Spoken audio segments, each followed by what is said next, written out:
Good morning students, कैसे हैं आप सभी? अच्छे हैं ना?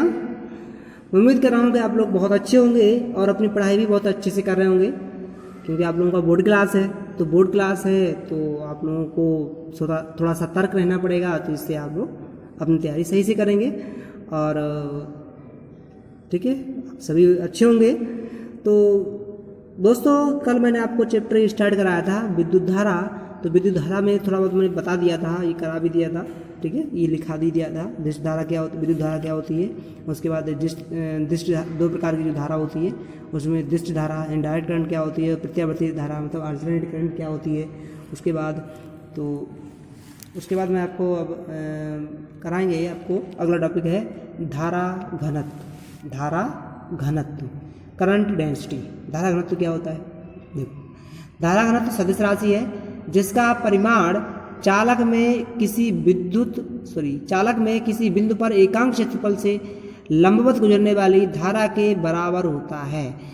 जिसका परिमाण, जो आपका धारा घनत्व है उसका परिमाण क्या होता है?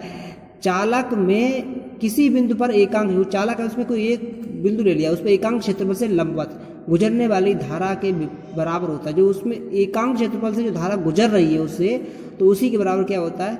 धारा घनत्व, जिसका परिमाण जो आएगा। तथा इसकी दिशा धनावेश से चलने की दिशा में होती है। जो धनावेश चल रहे हैं ना, उनकी दिशा में होती है। धनावेश मतलब प्रोटॉन, मतलब इलेक्ट्रॉन के विपरीत दिशा, तो वो वही उसकी धारा घनत्व की दिशा होती है। यदि किसी चालक में धारा I चालक के अनुप्रस्थ काट के क्षेत्रफल A पर एक समान रूप से वितरित हो रही है। कोई धारा है, चालक है, उसमें चालक में धारा I प्रवाहित हो रही है एक समान रूप से, किस पर? अनुप्रस्थ काट के क्षेत्रफल पर, ये क्षेत्रफल है उस पर समान रूप से वितरित हो रही है। तो धारा घनत्व को किससे रिप्रेजेंट करते हैं? J से। तो धारा घनत्व J बराबर क्या हो जाएगा? I/A। J बराबर I/A। यदि चालक का परिच्छेद क्षेत्रफल A, जो परिच्छेद क्षेत्रफल है A, धारा I के लंबवत ना हो, और इसके लंबवत ना हो तो धारा घनत्व J बराबर क्या हो जाएगा? I/A cos theta. ये लंबवत है तो I/A लग जाएगा, ठीक है। अगर लंबवत ना हो तो I/A cos थीटा हो जाएगा। धारा घनत्व का मात्रक एम्पियर प्रति मीटर स्क्वायर। धारा घनत्व का मात्रक क्या हो जाएगा? एम्पियर प्रति मीटर स्क्वायर। तो विमीय सूत्र क्या होता है? m⁻0 l⁻−2 t⁻0 और a होता है, ये इसका विमीय सूत्र होता है। ये धारा घनत्व हो गया। धारा घनत्व के बाद आपका एक टॉपिक आता है आपका धात्विक चालक में वैद्युत आवेशों का प्रवाह। तो मैंने ये आपको कॉपी पर मतलब नोट्स में नहीं बनवाया, मैं आपको बता रहा हूँ कि आप लोग ये मोस्टली आप 10th क्लास में पढ़ा होगा, और ये चैप्टर जो भी आप करा रहे हैं तो उसमें ज़्यादातर आपको 10th क्लास का पढ़ा हुआ मिल जाएगा और सिंपल पड़ जाएगा आपके लिए। तो ये इसमें है धात्विक चालक में वैद्युत आवेशों का प्रवाह। जो धात्विक चालक है, धातु का जो चालक है, उसमें आवेश का प्रवाह किस प्रकार से होता है। तो ये एक मॉडल है मुक्त इलेक्ट्रॉन मॉडल। तो मुक्त इलेक्ट्रॉन मॉडल के बारे में आपने हाई स्कूल में भी पढ़ा होगा कि इसमें क्या होता है कि इलेक्ट्रॉन, इसमें प्रत्येक पदार्थ परमाणु से मिलकर बना होता है। परमाणु के केंद्र में नाभिक होता है, नाभिक में धनावेश होता है। नाभिक क्या होता है? धनावेश होता है। इसमें प्रोटॉन और न्यूट्रॉन होते हैं, और परमाणु में प्रोटॉन की संख्या न्यूट्रॉन की संख्या के बराबर होती है, इलेक्ट्रॉन की संख्या भी बराबर होती है। तो अतः परमाणु वैद्युत उदासीन होता है। तो ये सब आप 10th क्लास में पढ़ भी चुके हैं। और ये भी लिखा हुआ है कि नाभिक के चारों ओर एक निश्चित गति की कक्षा में इलेक्ट्रॉन चक्कर लगाते हैं। इलेक्ट्रॉन के नाभिक के चारों चक्कर लगाते हैं, ये आपने 10th में पढ़ा होगा, ठीक है। और नाभिक के निकट वाली कक्षा में उपस्थित इलेक्ट्रॉन तीव्र आकर्षण बल से बंधे होते हैं। जो कोई नाभिक है, नाभिक के जो पास वाली कक्षा में, इसमें जो इलेक्ट्रॉन पास वाले होते हैं वो बहुत आपके टाइटली बाउंड होते हैं इस आकर्षण बल से। लेकिन जो बाहरी कक्षा में होते हैं, जो इलेक्ट्रॉन होते हैं वो लूजली बाउंड होते हैं। लूजली मतलब बहुत कम, वैसे ढीले बंधे हुए होते हैं। ये कमरे के ताप पर भी मुक्त हो जाते हैं। अगर कमरे के ताप में रख दिया जाता है तो क्या होता है? ये मुक्त हो जाते हैं, और पदार्थ के अंदर उस कोई वस्तु है या धातु है, धातु के में ये मुक्त इलेक्ट्रॉन घूमने लगते हैं, स्वतंत्र रूप से घूमने लगते हैं। जब ये स्वतंत्र रूप से घूमने लगते हैं तब क्या होता है? ये इनके घूमने से क्या होता है? धारा उत्पन्न होती है। जब आप घूम रहे हैं तो वो क्या उत्पन्न करते हैं? धारा उत्पन्न करते हैं। ये आपका इलेक्ट्रॉन मॉडल है। देखो, एक कमरे के ताप पर उसमें ऊर्जा के कारण परमाणु से अलग होकर धातु के अंदर स्वतंत्र रूप से गति करते हैं। इन इलेक्ट्रॉनों को मुक्त इलेक्ट्रॉन कहते हैं। धातु चालकों में धारा प्रवाह इलेक्ट्रॉनों के प्रवाह के कारण होता है। जब इलेक्ट्रॉन प्रवाह करने लगते हैं मुक्त इलेक्ट्रॉन होकर, तब क्या धारा का प्रवाह होने लगता है। तो यही सब आपने 10th में पढ़ा होगा और आप एक बार इसे चैप्टर को पढ़ लेंगे, इस टॉपिक को पढ़ लेंगे। तो इसमें कोई अलग से बात नहीं है, कोई ज़्यादा आपका टफ नहीं है, नॉर्मली आप ऐसे पढ़ सकते हैं, कोई दिक्कत नहीं है इसमें, पढ़ सकते हैं, कोई ज़्यादा नहीं है। ठीक है, तो अब हम कराना है आपको ओम का नियम। ओम का नियम, तो ओम का नियम देखो, ओम का नियम भी आपने हाई स्कूल में पढ़ा होगा। तो ये चैप्टर में काफ़ी कुछ आपको हाई स्कूल से रिलेटेड मिलेगी, इससे आपको कोई दिक्कत नहीं होगी, हाई स्कूल में आप पढ़ चुके हैं सभी। ओम का नियम क्या होता है? यदि किसी चालक की भौतिक अवस्था, जैसे ताप है, दाब है, आयतन है, ये क्या भौतिक अवस्था हो गई? मतलब ताप मतलब आप छूकर देख सकते हैं ना, तो ये भौतिक अवस्था हो गई। और आपका जो आयतन है वो भी आप देख सकते हैं ना, कम ज़्यादा हो सकती है तो आयतन भी देख सकते हैं। तो ताप, दाब, आयतन ये क्या है? भौतिक अवस्था है।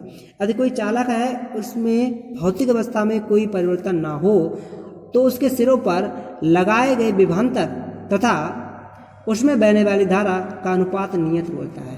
जो उसके सिरों पर जो विभवांतर लगाया जा रहा है और उसमें धारा प्रवाहित हो रही है, उनका जो अनुपात है वो नियत रहता है। तो यदि चालक के सिरों पर लगाया गया विभवांतर बी हो और धारा आई हो, तब बी अपॉन आई मतलब जो अनुपात होगा दोनों का वो एक नियत रहेगा। इस नियत को हमने क्या लिखा? आर ले लिया। आर क्या है? नियतांक है, जिसे हम क्या बोलते हैं? जिसे चालक का क्या बोलते हैं?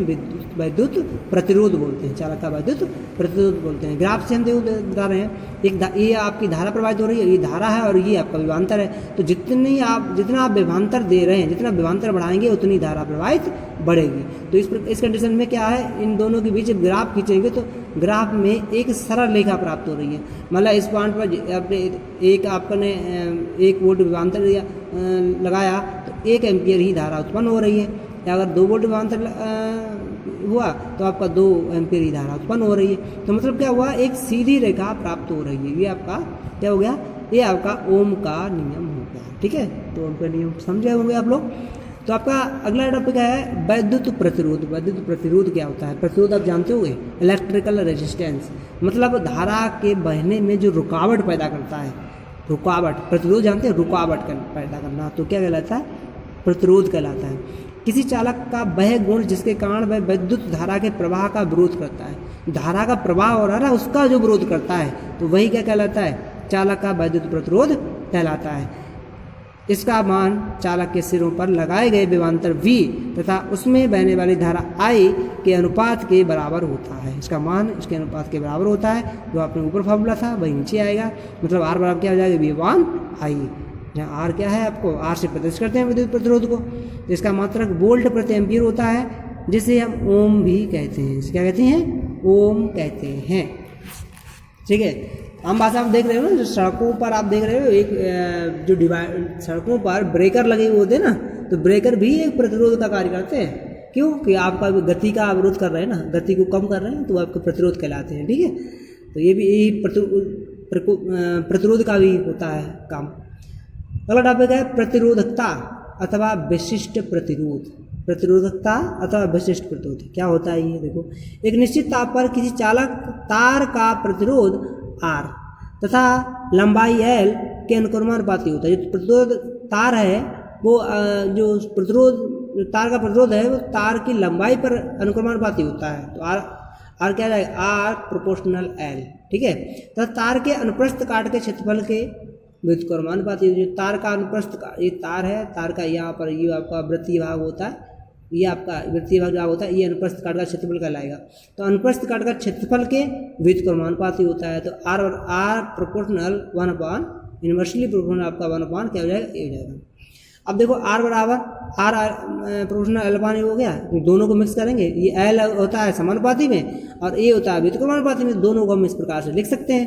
तो अब जब प्रोपोर्शनल हटाएंगे तो क्या लगा देंगे? ये आपका चिन्ह लगा देंगे रो, इसे हम बोलते हैं रो RHO, रो।